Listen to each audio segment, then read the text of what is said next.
those who have recently spoken before this board have been accused of launching attacks and impugning the character of board members. And perhaps we who represent a significant portion of the public, the citizenry of Enterprise, might be more accepting of the board's actions if we understood the processes by which the decisions have been made. If we got answers to our questions, in other words. With that outcome or goal in mind, and with no malice or disrespect intended, I would like to ask board members to enlighten us. Ms. Jones, using details, would you describe for us the process by which you as a board member selected our interim superintendent, Mr. Baker? Mr. Baker was somebody that had extremely high qualifications, and he was known from this area before. Most of the people knew him, as a matter of fact. And with his qualifications, we felt that somebody, I won't speak for myself, that somebody from away from here, Montgomery or wherever, would be perfect to come in here and see it from a different perspective. And also, he was a person that was interested because he had grown up here. Other individuals? That you considered for this job, yes.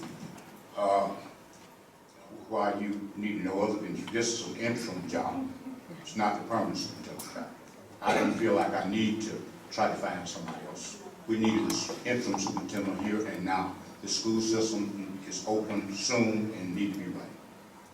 Okay, so am I understanding that you didn't consider any other potential candidates? I didn't consider any others. Okay. It's interim, Ms. Stinnett.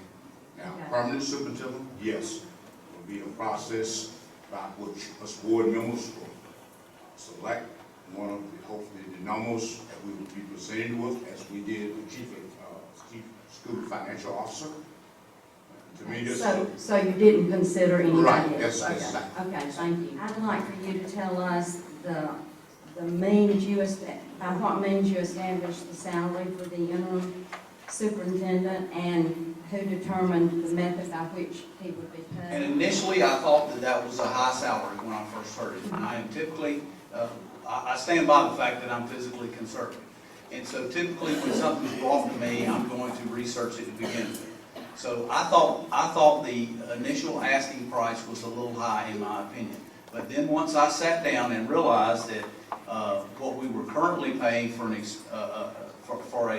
superintendent, when I divided it out and saw what we were paying Mr. Baker's salary, once you fully burdened that salary of the previous superintendent, we were about $1,500 apart a month. Mr. Baker was having to move here, and with his experience, I found that to be acceptable. Mr. Conflict, have you signed the certificate of affirmation yet? I told you that I would, and I appreciate you asking the question. It's signed, it's on the superintendent's, it's in the superintendent's office. Wonderful. It's not required legally, but I did at your request. After last month's board meeting, the mayor, the city attorney, and others made a plea for healing and referred to Abraham Lincoln's quote, as Mrs. Richardson just did, "A house divided cannot stand." I certainly agree there is division, but instead of wanting to solve our problems or trying to make things better, it seems to many of us the attitude of city leaders and board members want to just wish the problems and we would all go away. I continue to be amazed that board members and city leaders will not or cannot understand why we are so upset. I've never thought the community really needed to be involved with board meetings and their actions. I always trusted them in the past to do what was right. And I appreciate the time and the effort that you spend on this board. I know your decisions are not always easy. And it pains me that for the first time in our system's history, we have to admonish one of our members. And I'm here because that one member has overstepped his authority not abided by the very policies that the board has approved. This behavior has not been acknowledged or explained, and certainly no apology has been offered. Because some of the general public may not be familiar with the sworn duties of our Enterprise City Board, school board members, I will be quoting from the Enterprise City Schools Policy Manual and from the Alabama Association of School Boards Training Manual. Our board is affiliated with the Alabama Association of School Board and uses their materials. From AASB's manual, I quote, "Setting policy is the school board's primary function.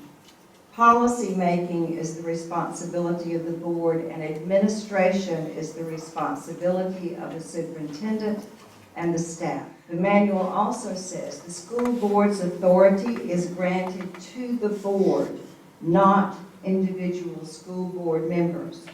Outside board meetings, you are citizens who are members of a board bound by law to take action only an official public meeting. I am aware there are many gray areas of any ethical situation. However, the actions that have this community so upset are not gray, but black and white.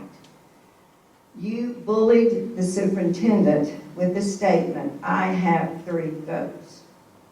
You came to a really called meeting prepared with a document not drawn up by the board lawyer of immediate termination for our superintendent.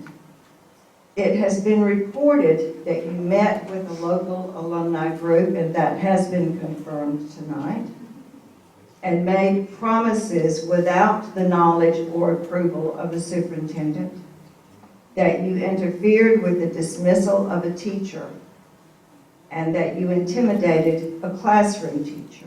You are not following board policy, and you are taking matters into your own hands when it suits your personal agenda. You are interfering with personnel decisions, and you are abusing your authority, and those are the reasons you were asked to resign. Those are the reasons why you no longer have the respect, trust, or confidence of this community. I hope that my comments tonight will help our leaders understand why there can be no healing or repairing of this divided house. I'm not sure you understand how much we love and support this school system and how hard we are willing to fight for its return to being a respected system with ethical board members who truly do want what is best for our children. And we must insist that board members adhere to board policy and allow administrators and staff to do their jobs. I want to remind board members that if you know of any unethical action or improper action on the part of any board member and you do nothing, then you are just as ethically responsible